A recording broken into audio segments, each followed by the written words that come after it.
প্রিয় বন্ধুরা, আপনারা যারা ডিসি রাউটার ইউপিএস খুঁজতেছেন তাদের জন্য আমার এই প্রোডাক্ট। এটা একটা ইউপিএস, এটা ডিসিতে চলবে।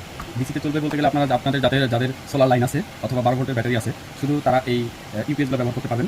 এর ভিতরে কোনো ধরনের ব্যাটারি নেই, আপনারা জেনে রাখেন, এর মধ্যে কোনো ধরনের ব্যাটারি নেই। তো এটার ব্যবহারের সিস্টেমটা আমি আপনাদের শর্টকাট বলে রাখতেছি, দেখাচ্ছি আপনাদের। তো শুরুতে আপনারা যেটা করবেন, 12 ভোল্টের যে কোনো ব্যাটারি লাইন এখানে ইন করাবেন, আর অপরদিকে এটা সুইচ অন করে নেবেন। তাতে করেই এখানে 12 ভোল্ট আউটপুট আসবে। দুইটা লাইন আছে, দুইটা 12 ভোল্টের আউটপুটে দুইটা 12 ভোল্ট পেয়ে যাবেন আপনারা এই দুইটাতে। এরপরে পাশেরটা 9 ভোল্ট পেয়ে যাবেন, এরপর 5 ভোল্ট পেয়ে যাবেন।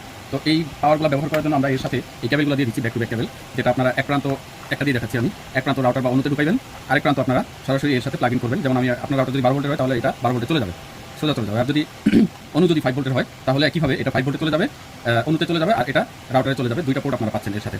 তো যদি আবার অনু যদি 9 ভোল্টের হয় বা রাউটার যদি 9 ভোল্টের হয় তাহলে আপনারা এইটা 9 ভোল্টের টার্মিনাল ব্যবহার করবেন। আর যদি রাউটার বা অনু যেটাই হোক 5 ভোল্টের হয়, সেক্ষেত্রে 5 ভোল্টের একটা আপনারা সরাসরি এটা প্লাগ ইন করবেন। তো এর ভিতরে কোনো ব্যাটারি নেই, আমি আবার বলে দিচ্ছি, এটা একটা ডিসি রাউটার ইউপিএস। যাদের সোলার আছে শুধু তারাই এটা পারচেস করবেন, অথবা যাদের ব্যাটারি আছে তারাই পারচেস করবেন। এটা দিয়ে কোনো ধরনের ব্যাটারি চার্জ হবে না, শুধুমাত্র ব্যাটারি লাইনের মধ্যে আপনারা প্লাগ ইন করবেন। সে কারণে আপনারা এই আউটপুটগুলোতে 9 ভোল্টের, 5 ভোল্টের, 12 ভোল্টের তিনটা চ্যানেলে আপনারা ভোল্টেজগুলো রেডি পাই যাবেন। আর এখানে ব্যাটারি প্লাগ ইনের সিস্টেমটা আমি আপনাদের প্র্যাকটিক্যালি দেখানোর জন্য আমি এখন একটা ব্যাটারি নিচ্ছি।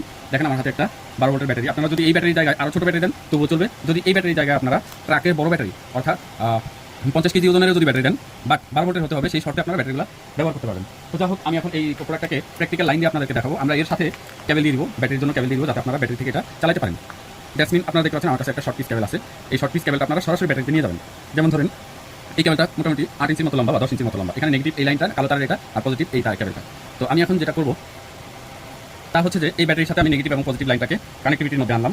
এরপরে আমি এটাকে সরাসরি নেগেটিভের সাথে নেগেটিভ দিলাম। তবে আপনারা যদি নেগেটিভ পজিটিভ উল্টাপাল্টা দেন, হয়তো রাউটার রিকোয়েস্টটা চলবে না জাস্ট, কিন্তু দেখেন এর মধ্যে পাওয়ার চলে আসছে। এই যে ভিতরে ইন্ডিকেটর জ্বলতেছে, এর মধ্যে পাওয়ার চলে আসছে। তো এটা চাইলে আপনারা অফ রাখতে পারবেন যদি প্রয়োজন না থাকে। প্রয়োজন না থাকলে এটা সুইচটা জাস্ট অফ করে রাখবেন। এখানে লাইট জ্বললেও এটা শুধু লাইটটাই জ্বলবে, এটা পাওয়ার কারণে এই লাইটটা জ্বলবে। তো যাই হোক, এখন আমি এটা যেহেতু অন হয়ে গেছে, সেই ক্ষেত্রে আমি এখানে টার্মিনালগুলোতে আমি ভোল্টেজ চেক করবো। এটা যেহেতু আপনাদের দেখানো বা বোঝার সাথে আমাকে এটা করতে হচ্ছে। প্রথমে আমি 5 ভোল্টের যে টার্মিনালটা আছে এটার মধ্যে আমি একটা টেস্টিং মিটার সংযুক্ত করে আপনাদের দেখাবো। আমার হাতে আপনারা দেখতে পাচ্ছেন একটা টেস্টিং মিটার। তো এই টেস্টিং মিটারের এই প্রান্তে আমি এটা মেল ফিমেল পোর্ট আমার প্লাগ ইন করা আছে, আমি এটাকে করলাম। তো এখন আমি রাউটার ইউপিএসটাকে অন করি। দ্যাটস ফাইন, আমার ইউপিএসটা অন হয়ে যাওয়ার সাথে সাথে এই টার্মিনালে কি 5 ভোল্ট আমরা পেয়ে গেছি অলমোস্ট। তো এবার আমি এই টার্মিনালটা 5 ভোল্টের টার্মিনাল খুলে আমি 9 ভোল্টের টার্মিনালে এটাকে প্লাগ ইন করবো। দেখা যাক ভোল্টেজ কি 9 আসে কিনা। ফাইন, এখানে 9 ভোল্টে চলে আসছে। 9 এর পরে আপনারা যে পরিমাণ ভোল্টেজ দেবেন এটাকে আপনারা মেনশন করবেন না, যেহেতু দশমিক আছে। তো এরপরে যাই হোক, আমি তৃতীয় পর্যায়ে যে আমি 12 ভোল্টের লাইনটাকে আমি এটাকে শিফট করাবো। তো আমি এটা খুলে 12 ভোল্টের লাইনে শিফট করালাম। দ্যাটস ফাইন, এটা খুব সুন্দরভাবে 12.8 ভোল্ট দেখাচ্ছে। অর্থাৎ একই কথা, 12 পরে যে ভোল্টেজগুলো দেখাবে প্রথম সংখ্যার যদি দশমিকের পরে আমরা গণনা করবো না। তো যাই হোক, এটা ছিল আমার ইউপিএস পরিচিতি। এটা হচ্ছে সম্পূর্ণ ডিসি ইউপিএস। আমি আবার বলতেছি, এটা দিয়ে কোনো ব্যাটারি চার্জ হবে না, এটার মধ্যে চার্জার ইন করার কোনো সুযোগ নাই। যাদের ব্যাটারি আছে 12 ভোল্টের ছোটো বড় মাঝারি, 100 এম্পিয়ার, 200 এম্পিয়ার, 500 এম্পিয়ার, 1000 এম্পিয়ার, যত বড় ব্যাটারি হোক না কেন, আপনারা সরাসরি দ্যাটস সেম এভাবে আপনারা এই চাইলে আপনারা এই তারটাকে লম্বা করতে পারেন। তবে আমি আপনাদের রিকোয়েস্ট করবো, এই তারটা যদি লম্বা করেন সেক্ষেত্রে খুব মোটা মানের তার ব্যবহার করবেন, কারণ ডিসিতে 1 ভোল্ট কমে যাওয়া মানে অনেক কমে যাবে। আর ডিসিতে ব্যাটারি, ডিসিতে কেবলে অনেক ভোল্টেজ, আমি খাস বাংলায় যদি বলি যে ভোল্টেজ খেয়ে ফেলে এরকম আর কি। তো আসলে ডিসিতে ভোল্টেজ ড্রপ করে, কেবলে ড্রপ করে, এটা অনেকে আপনারা জানেন। তো যাই হোক, এই ছিল আমার আজকে ইউপিএস পরিচিতি। এখন আমার বিষয় হচ্ছে এর সাথে আমরা কী দিচ্ছি। তো আপনাদের প্রয়োজনের জন্য প্রথমত এই ইউপিএসটা আপনারা পাচ্ছেন, আর এর সাথে আপনারা দুইটা ভেরিয়েন্টের কেবল আমাদের কাছে পেয়ে যাবেন। তো এট ফার্স্ট আপনারা পাওয়ারের যে জ্যাক এইটা পেয়ে যাবেন, এর সাথে ইনক্লুড, এটা কমন, এটা থাকবে, এটা মাথায় এরকম ফাঁকা থাকবে। দ্বিতীয়ত আপনারা এটাও পেতে পারেন, আমার এখানে ভেরিয়েন্ট দেওয়া থাকবে, এটা ভেরিয়েন্ট দেওয়া থাকবে, এবং এটারও ভেরিয়েন্ট দেওয়া থাকবে। আপনাদের যেটা পছন্দ হবে আপনারা সেটা নিয়ে নেবেন।